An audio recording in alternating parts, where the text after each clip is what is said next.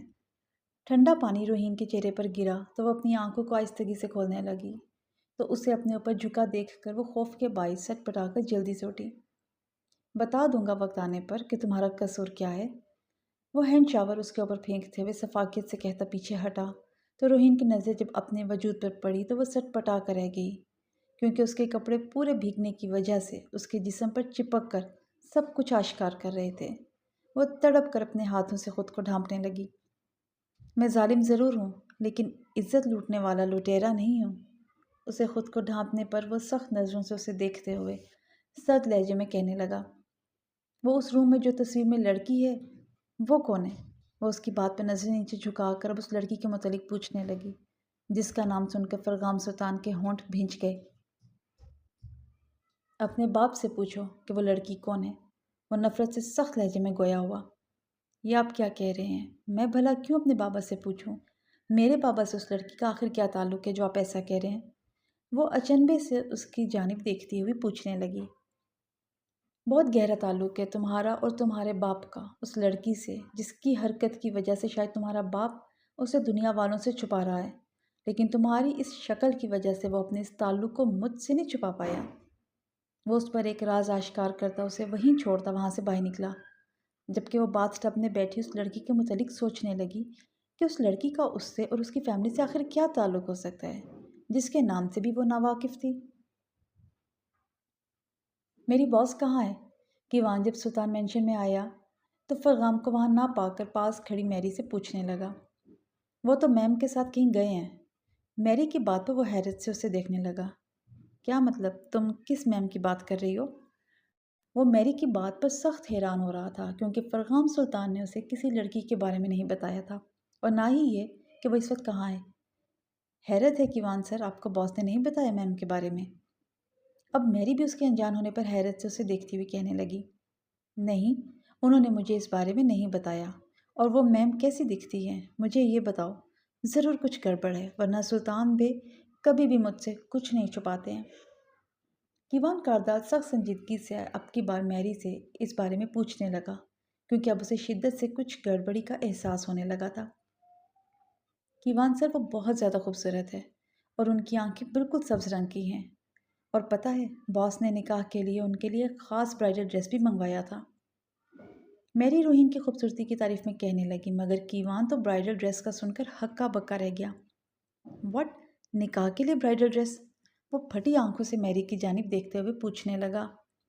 جی کیوان سر، نکاح کے لیے، میری مسکراتی ہوئی بولی۔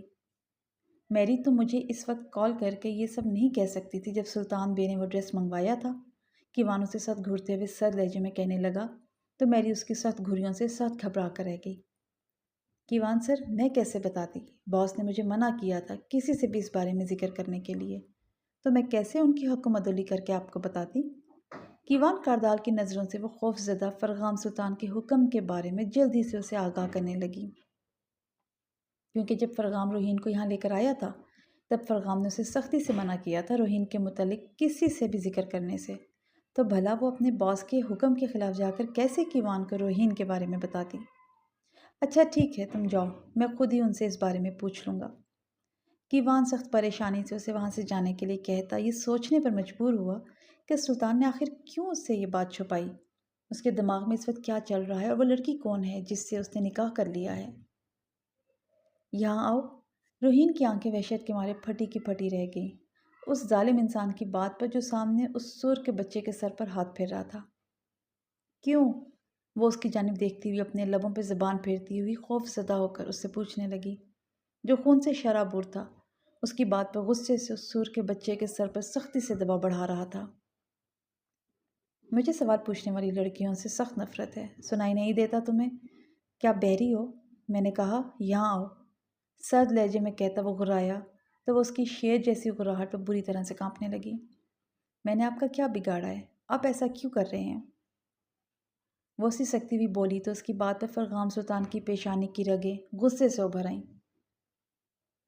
اس چہرے نے میرا سب کچھ بگاڑا ہے، مجھ سے میری خوبصورتی، میری پہچان، میرے بابا، میری سگی ماں اور منہ بولی ماں، اور میرے چھوٹے بھائی کو مجھ سے چھینا ہے۔ اور سننا چاہتی ہو کہ تمہارے اس خوبصورت چہرے نے میرا کیا کچھ بگاڑا ہے؟ وہ آگے بڑھ کر اسے دونوں کندھوں سے پکڑ کر بری طرح سے جھنجھوڑتے ہوئے سرد لہجے میں کہنے لگا۔ روہین کی سانسیں اس کے ظالم سخت پکڑ پر گلے میں اٹکنے لگی۔ میں نے آپ کے ساتھ یہ سب کب کیا ہے؟ میں نے تو آپ کو پہلی بار اس ہوٹل میں دیکھا تھا، پھر آپ مجھ پر اتنا بڑا الزام کیوں لگا رہے ہیں؟ وہ اس کی گرفت میں بری طرح سے مچلتی ہوئی پوچھنے لگی۔ جب تم یہ دنیا چھوڑ کر چلی جاؤ گی تب تمہیں پتہ چل جائے گا کہ تم کیوں مری تھی، وہ سنگین لہجے میں کہتا اسے لرزنے پر مجبور کر گیا۔ میری پیاری روح جان، یہاں آ کر یہ چاقو پکڑو۔ وہ اس کے نازک لرزتے وجود کو سخت حقارت بھری نگاہوں سے دیکھتا، اپنے ہاتھ میں تھمی چاقو کو آگے بڑھا کر سرد لہجے میں کہنے لگا۔ کیا چاقو؟ وہ چاقو کا سن کر نم آنکھیں اوپر اٹھا کر اسے دیکھنے لگی، جو سامنے کرسی پر بیٹھا چاقو اس کے آگے پھیلا کر اسے بری طرح سے گھور رہا تھا۔ ہاں میری پیاری روح جان، چاقو۔ اگر تمہیں ابھی زندہ رہنا ہے تو میری جان یہاں آ کر اس چاقو کو پکڑو اور اس سور کا گلا کاٹو۔ کرسی کی پشت سے ٹیک لگا کر وہ اپنی خون آشام نظروں سے سامنے کھڑے سور کی جانب اشارہ کرتے ہوئے اسے سخت نظروں سے گھورتے اپنے ازلی خطرناک لہجے میں کہنے لگا۔ سور کا گلا کاٹوں؟ روہین کی سانسیں اس کی بات پہ بری طرح اکڑنے لگیں۔ وہ اسے اس طرح ڈرا کر آخر کس چیز کی سزا دے رہا تھا؟ اس سے وہ بالکل انجان تھی۔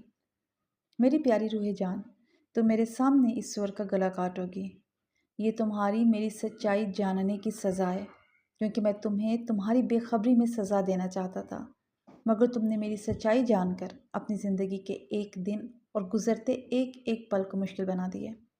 اب تم روز اسی طرح میرے ظلم سہ کر جیو گی بھی اور مرو گی بھی۔ وہ کرسی سے اٹھا اور ہاتھ میں تھمی چاقو کو زبردستی اس کے نازک ہاتھوں پہ رکھ کر سرد مہری سے کہنے لگا۔ روہین بری طرح سے لرزتی ہوئی اپنی آنکھیں پھاڑے اس چاقو کو اپنی ہتھیلی پر دیکھنے لگی۔ اس سور کا گلا کاٹوں؟ اس کی بات پر خوف و ہراس سے اس کا پورا جسم لرزنے لگا۔ میں کیسے کاٹوں؟ وہ بری طرح سے اٹکتی ہوئی بولی، نظریں سامنے کھڑے سور پر مرکوز تھیں۔ جیسے میں لوگوں کی کاٹتا ہوں، فرغام سلطان سخت سفاکیت سے کہنے لگا، اور اس کی سفاکیت بے حسی پر روہین کی آنکھیں نم ہونے لگی۔ اس وقت اسے اپنی حالت اس جانور کی طرح لگی جسے بنا قصور کے مارا جا رہا تھا۔ آپ تو ایک گنڈے ہیں، وہ لرزتی ہوئی بولی۔ زیادہ باتیں مت کرو اور آگے بڑھ کر جلدی سے اس کا گلا کاٹو۔ وہ اس کی جانب سخت نظروں سے گھورتے ہوئے سر لہجے میں کہنے لگا، مگر اسے اسی طرح کھڑے دیکھ کر وہ غصے سے آگے بڑھا اور اس کے ہاتھوں میں زبردستی چاقو پکڑا کر سور کے پاس لے جا کر اس نے اس کا چاقو والا ہاتھ آگے بڑھا کر اس جانور کے گلے میں پھیرا تو خون کے پھوارے کی طرح روہین اور اس کے چہرے پر اس کا خون جا کر لگا۔ روہین اپنے چہرے پر نمی محسوس کرتی وہ بری طرح سے ہچکیاں لے کر رونے لگی، جبکہ وہ ڈیول چہرے پر سختی لیے اس جانور کی گردن کو جڑ سے الگ کرتا اس کی کلائی کو سختی سے پکڑ کر اسے لیے اس روم کی جانب بڑھا جہاں اس عورت کی بے شمار تصویریں تھیں جس سے وہ اس دنیا میں سب سے زیادہ نفرت کرتا تھا۔ اتنی نفرت کرتا تھا کہ اس کی ہم شکل کو دیکھ کر وہ اسے مارنے کے لیے پاگل ہو گیا تھا۔ یہ عورت تمہاری کیا لگتی ہے؟ وہ اسے اس تصویر کے سامنے لا کر کھڑا کرتے ہوئے اس سے سوال پوچھنے لگا جس کا جواب اس کے پاس نہیں تھا۔ مجھے نہیں پتا، وہ خوف سے بولی۔ مجھے پتا تھا، اس الیاس محمود نے اپنی عزت بچانے کی خاطر اپنی اولاد سے بھی یہ راز چھپا کر رکھا ہوگا۔ چلو کوئی بات نہیں، میں تمہارے خاندان کے اس راز سے خود ہی پردہ اٹھا دیتا ہوں۔ یہ گھٹیا عورت تمہاری سگی پھپھو ہے، اس کی حیثیت تمہارے خاندان میں ایک شرمندگی کے سوا کچھ بھی نہیں ہے۔ یہ ضدی اور ایک بے لگام لڑکی تھی، محمود خاندان کی، اور اپنی اسی مزاج کی وجہ سے اس نے اپنا اتنا بڑا رئیس خاندان چھوڑا صرف اپنے غنڈے عاشق کے لیے۔ وہ تصویر میں موجود روہین کی ہم شکل کو نفرت سے دیکھتے ہوئے کہنے لگا، جبکہ روہین اتنے بڑے راز کو سن کر سکتے میں چلی گئی۔ یہ آپ کو کیسے پتہ چلا کہ یہ میری پھپھو ہے؟ وہ اپنی سبز آنکھوں کو اوپر اٹھا کر اسے دیکھتی ہوئی پوچھنے لگی۔ میرے لیے تمہارے اس غدار خاندان کا ایک ایک اہم بات معلوم کرنا اتنی مشکل نہیں ہے۔